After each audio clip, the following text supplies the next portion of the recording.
কাজকে অব্যাহতি নেওয়ার ঘোষণা দিয়েছেন স্বরাষ্ট্র উপদেষ্টা জাহাঙ্গীর আলম। মানুষ যে অংশগ্রহণ করেনি, মানুষ যে আওয়ামী লীগের নিষেধাজ্ঞা চাচ্ছে না, সেটা আরেকটা প্রমাণ আমার কাছে আছে। জাগো নিউজ তাদের ফেসবুক পেজে একটি জরিপ চালিয়েছে। কম ভোট পড়েনি, 50,000-এর মতো ভোট পড়েছে, কিন্তু এটা ফলটা দেখলে একেবারে অবাক হয়ে যাবেন। 14,000 মানুষ, 14,151 জন বলেছেন একমত, অর্থাৎ তারা আওয়ামী লীগের নিষেধাজ্ঞা চান। 34,707 জন মানুষ বলছেন তারা একমত না, অর্থাৎ তারা আওয়ামী লীগের নিষেধাজ্ঞা চান না। হঠাৎ করে উইদিন শর্ট টাইমে আওয়ামী লীগ নিষিদ্ধের দাবিতে সারা বাংলাদেশে এরকম উত্তেজনা সৃষ্টি করার পেছনের আসল উদ্দেশ্য কি? কিয়ামত নেমে আসবে, সরকার যদি এটি বাস্তবায়ন করতে চায়। চীন মুখ খুলতে শুরু করেছে। চীনের রাষ্ট্রদূত ইয়াও ওয়েন বিষয়টি যে কতটা ভয়ঙ্কর দিকে যেতে পারে তার ইঙ্গিত দিয়েছেন। কেউ কেউ বলছেন যে এনসিপি কে পাত্তা দিচ্ছেন এখন ডক্টর ইউনূস। এখন পর্যন্ত ডক্টর ইউনূস এদের সাথে সাক্ষাৎ করেন নাই। আর এই যে সাক্ষাৎ করেন নাই, এটাকে অনেকে ভাবছে যে ডক্টর ইউনূস এদের প্রতি বিরক্ত। শেখ হাসিনার পতন হয়ে গেছে, ডক্টর ইউনূসের পতন হইতে কতক্ষণ? শেখ হাসিনা ভারতে অবস্থান করে এমন কোনো কিছু পরিকল্পনা করছেন বা এমন একটি বিষয় উনি নকশা করে এগিয়ে যাচ্ছেন, যেই পরিকল্পনার কারণে আওয়ামী লীগকে নিষিদ্ধ করতে চাইলেও আওয়ামী লীগকে নিষিদ্ধ করা সম্ভব হবে না। ভিডিওটা দেখার সাথে সাথে ভিডিওটাকে শেয়ার করে দিবেন।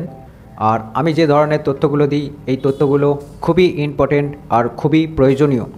দেখার সাথে সাথে ভিডিওটা অবশ্যই শেয়ার করে দেবেন, কারণ আমি যে তথ্যগুলো দিচ্ছি এই তথ্যগুলো খুবই ইম্পর্টেন্ট। আর চ্যানেলটাকে সাবস্ক্রাইব করে এই চ্যানেলের সাথে থাকবেন।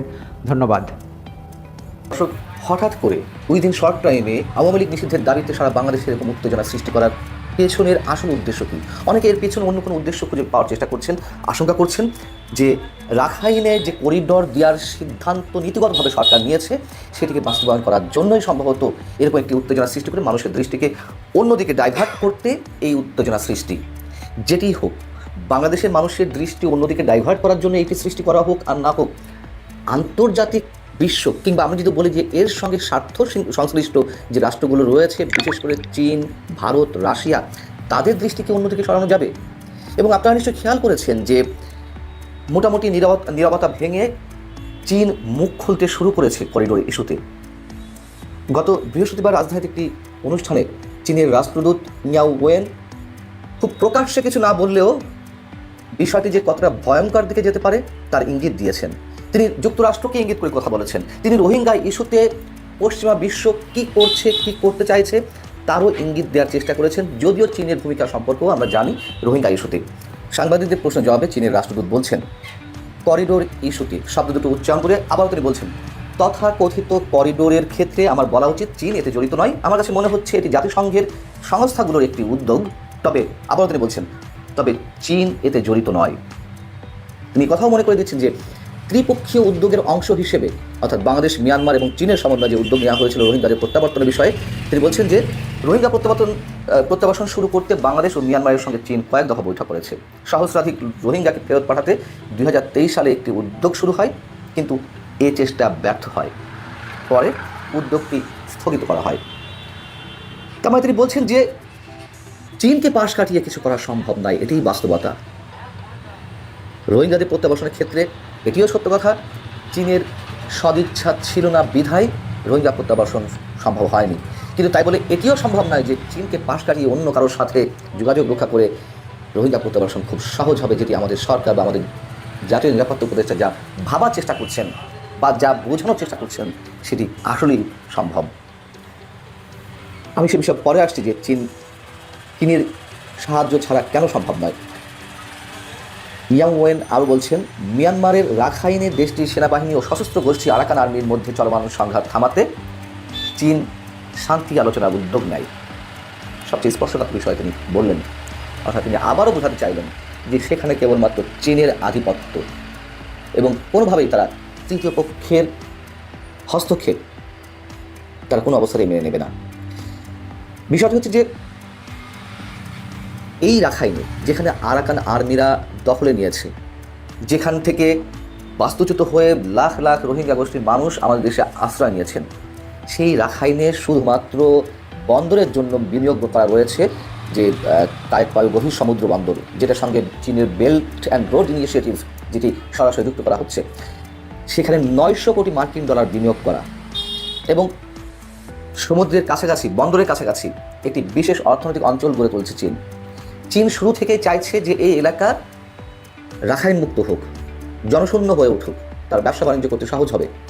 যার কারণে এটি তো আমরা জানি, হয়তো অনেকেই মনে করতে পারছেন না যে চীনের সহযোগিতায় সামরিক চীন মানে মিয়ানমারের সামরিক বাহিনীর অত্যাচার নির্যাতনের প্রথমে রোহিঙ্গারা চলে আসতে শুরু করে 2017 সালের কথা আমি বলছি। আর এখন সেই আরাকান আর্মি এবং আরসাল অত্যাচারে আবার নতুন করে রোহিঙ্গা তারা আমাদের এখানে ঢুকছেন।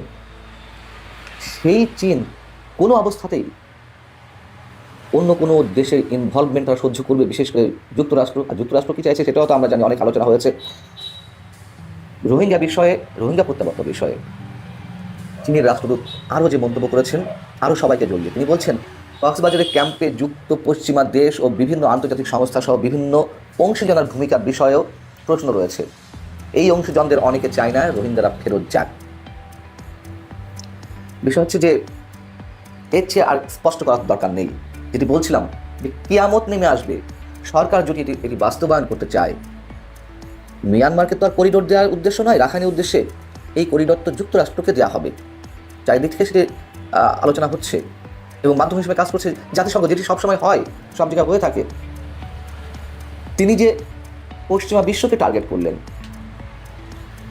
বাংলাদেশের বর্তমানের যে অন্তর্বর্তী সরকার, সেই সরকারের সঙ্গে যে ওয়েস্টার্ন কানেকশন, এটি আমরা অনেকে বুঝতে না পারলেও যাদের বোঝার কথা তারা তো ঠিকই বুঝতে পারছে। মানুষ যে আওয়ামী লীগের নিষেধাজ্ঞা চাচ্ছে না, সেটা আরেকটা প্রমাণ আমার কাছে আছে। একটা অনলাইন গণমাধ্যম একটা জরিপ চালিয়েছে, jagonews24.com। এই অনলাইনটি আওয়ামী লীগেরও না, বিএনপিরও না, কারোই না। নিরপেক্ষভাবে যা ঘটে সেটাই নিউজ দেওয়ার চেষ্টা করে। আওয়ামী লীগের সময় চাপে টাপে হয়তো দিয়ে একটা নিউজ নাও দিতে পারে, কিন্তু তারা সর্বোচ্চ চেষ্টা করে যা ঘটে সেটার একদম তাৎক্ষণিক নিউজ দেওয়ার ক্ষেত্রে এই গণমাধ্যমটির প্রশংসা এবং এক ধরনের জনপ্রিয়তা রয়েছে। আমিও একসময় এই গণমাধ্যমে কাজ করেছি। জাগো নিউজ তাদের ফেসবুক পেজে একটি জরিপ চালিয়েছে। 46 লাখ মানুষের ফেসবুক গ্রুপে তারা এই জরিপটি চালিয়েছে। সেখানে জরিপে তারা বলছে, এই যে হাসনাত আব্দুল্লাহ ডেকে মানুষ জমায়েত করলেন না, এরপরে তারা জরিপটা শুরু করেছেন। কম ভোট পড়েনি, 50,000-এর মতো ভোট পড়েছে, কিন্তু এটা ফলটা দেখলে একেবারে অবাক হয়ে যাবেন। আওয়ামী লীগের বিচার নিশ্চিত ও দলটিকে নিষিদ্ধের দাবিতে প্রধান উপদেষ্টার বাসভবন যমুনার সামনে অবস্থান কর্মসূচি শুরু করেছে ছাত্র জনতা। আপনি কি তাদের সঙ্গে একমত কিনা? আপনি কি তাদের সঙ্গে একমত কিনা যে আওয়ামী লীগ নিষিদ্ধের দাবির সঙ্গে আপনার কি একমত কিনা? 46 লাখ মানুষের পেজে 14,000 মানুষ, 14,151 জন বলেছেন একমত, অর্থাৎ তারা আওয়ামী লীগের নিষেধাজ্ঞা চান। 34,707 জন মানুষ বলছেন তারা একমত না, অর্থাৎ তারা আওয়ামী লীগের নিষেধাজ্ঞা চান না। একটা নিরপেক্ষ জায়গায়, যেটা আওয়ামী লীগের সংশ্লিষ্টতা নেই, যেটা বিএনপি সংশ্লিষ্টতা নেই, যেটা জামাতের সংশ্লিষ্টতা নেই, নিরপেক্ষভাবে যে গণমাধ্যমটি নিউজ করে, সেই তারা তাদের সোশ্যাল মিডিয়াতে একটা জরিপ চালিয়েছে। সেখানে 50,000 ভোট পড়েছে।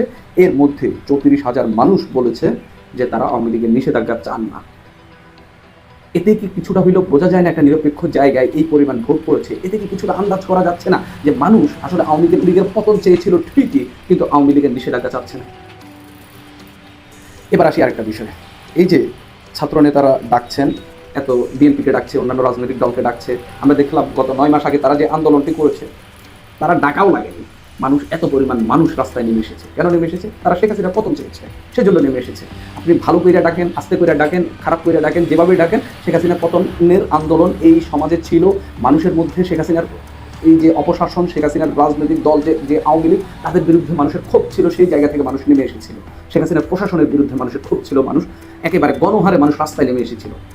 তখন আওয়ামী লীগের পতন অনিবার্য ছিল বিদায় আওয়ামী লীগের পতন হয়েছে। মানুষ চেয়েছিল বিদায় আওয়ামী লীগের পতন হয়েছে। কিন্তু এখন মানুষ কি আসছে? গত 2 দিনে দেখেছেন আওয়ামী লীগ নিষিদ্ধের জন্য মানুষ আসেনি। আসাদ আব্দুল্লাহরা, সার্জিস আলমরা গলা ফাটিয়ে বলছেন যে এটা মানুষের আন্দোলন, জনগণ তাদের পক্ষে রয়েছে। পক্ষে থাকলে মানুষ নামে না কেন মাঠে? এবার দেখেন রাজনৈতিক দলগুলো, মানলাম বিএনপি আসবে না, অন্যান্য রাজনৈতিক দলগুলো এসেছে। আমরা জানি হেফাজতে ইসলামের যে ঢাকায় যেসব মাদ্রাসা শিক্ষার্থীরা রয়েছেন তাদের অনেকজন সেখানে গিয়েছেন, কিন্তু মামুনুল হক কি গিয়েছেন? হেফাজত ইসলামের কি মহাসচিব সেই আন্দোলনে গিয়ে সম্মতি জানিয়েছেন? ছাত্র শিবিরের নেতাকর্মীরা সেখানে গিয়েছেন। জামাতের আমির কি সেখানে গিয়েছেন? জামাতের নায়েবে আমির কি সেখানে গিয়েছেন? শুধুমাত্র ঢাকা মহানগর দক্ষিণ জামাতের সভাপতি যিনি শফিকুল আলম বা শফিকুল ইসলাম মাসুদ, তিনি মিছিল নিয়ে গিয়েছিলেন। এই ছাড়া আর বড় কোনো নেতাকে আপনারা দেখেছেন এই আন্দোলনের সংহতি প্রকাশ করে তারা সেখানে গিয়েছেন? জোনায়েদ সাকি গিয়েছেন, আন্দালিব রহমান পার্থ সেখানে গিয়েছেন। এখন পর্যন্ত কোনো রাজনৈতিক দলের কেন্দ্রীয় সম্মতি তারা আদায় করতে পারেননি। অর্থাৎ এনসিপি ছাড়া এবং কয়েকটি এরকম সংগঠন ছাড়া আর কেউ কি বাংলাদেশের রাজনীতি যারা করছে, বড় রাজনৈতিক দল, মাঝারি রাজনৈতিক দল, ছোট রাজনৈতিক দল, আর কেউ কি তাদের সঙ্গে সংহতি প্রকাশ করেছে? বাংলাদেশের মানুষকে স্বতঃস্ফূর্তভাবে এই আওয়ামী লীগ নিষিদ্ধের আন্দোলনে নেমে এসেছে? আসেনি। রাজনৈতিক দলগুলো তাদের সঙ্গে সংহতি প্রকাশ করেনি। কোনো নেতা অন্তত ব্যক্তিগতভাবে এসেও এই আন্দোলনে সঙ্গে যোগ দেননি এবং সংহতি প্রকাশ করেনি। বাম রাজনীতি কেউ এসেছে? ধর্মভিত্তিক রাজনীতির কেন্দ্রীয় কেউ এসেছে? কেউই আসেনি। অর্থাৎ রাজনৈতিক গ্রুপ বলেন, রাজনৈতিক সচেতন গ্রুপ বলেন, সাধারণ মানুষ বলেন, কৃষক বলেন, রিক্সা চালক বলেন, একেবারে কেউই এই আন্দোলনের স্বতঃস্ফূর্তভাবে অংশগ্রহণ করেনি। এর মধ্য দিয়ে কি বোঝা যাচ্ছে না যে আওয়ামী লীগের নিষেধাজ্ঞা দেশের বেশিরভাগ মানুষই চাচ্ছে না? আন্দোলনটা ওই রকম ভাবে জমাইতে পারতেছেন এনসিপির নেতা কর্মীরা। কেউ কেউ বলছেন যে এনসিপি কে পাত্তা দিচ্ছে না এখন ডক্টর ইউনূস, কারণ গত 2 দিনে যেই পরিমাণ চাপ ডক্টর ইউনূসের উপর মনস্তাত্ত্বিক জগতে তারা ফেলার চেষ্টা করছে, ডক্টর ইউনূস তো আছে ভাই বিপাকে। আবার এই যে সাবেক রাষ্ট্রপতি শাহাবুদ্দিন সাহেব, তিনি বাংলাদেশ ছেড়ে চলে গেলেন। আইন মন্ত্রণালয় থেকে বলা হয়েছে এটা আইন মন্ত্রণালয়ের দায়িত্ব না। আবার আমাদের স্বরাষ্ট্র উপদেষ্টা বলছেন যে ইন্টারপোল থেকে তিনি ফিরাই আনবেন। ইন্টারপোল যদি এত কিছু করা যাইতো তাহলে তারেক জিয়ারে কবেই শেখ হাসিনা দেশে নিয়ে আসতো। এটা হচ্ছে বাস্তবতা। এগুলো হচ্ছে জনগণকে খুশি করানোর জন্য কথাবার্তা। এখন পুলিশ বলছে, ডিএসপি বলছে যে ওনার বিরুদ্ধে দেশ থেকে কোনো নিষেধাজ্ঞার জন্য কোনো মানে আইনি নোটিশ এগুলো কিন্তু ছিল না। যাই হোক, তারপরেও তিনি আওয়ামী লীগের দোষর ছিলেন, সেই হিসাবে তার বিচার অনেকেই দাবি করছেন। এখন আইনের গতিতে চলবে। আওয়ামী লীগকে নিষিদ্ধ সহ 3 দফা দাবি আদায়ে আজকে আমরা যখন নিউজটি করছি, গণজমায়েতের ঘোষণা দিয়েছে এনসিপির নেতা হাসনাত আব্দুল্লাহ।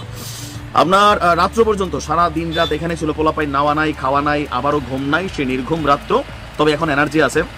হাসনাত বলছেন যতক্ষণ পর্যন্ত আওয়ামী লীগকে সন্ত্রাসী সংগঠন হিসেবে ঘোষণা করে তাদের নেতাকর্মীদের শাস্তির আওতায় আনা না হবে ততক্ষণ আন্দোলন চলবে। আর আজকে বিকালের শাহবাগে গণজমায়েতের ঘোষণা দিয়েছেন তিনি।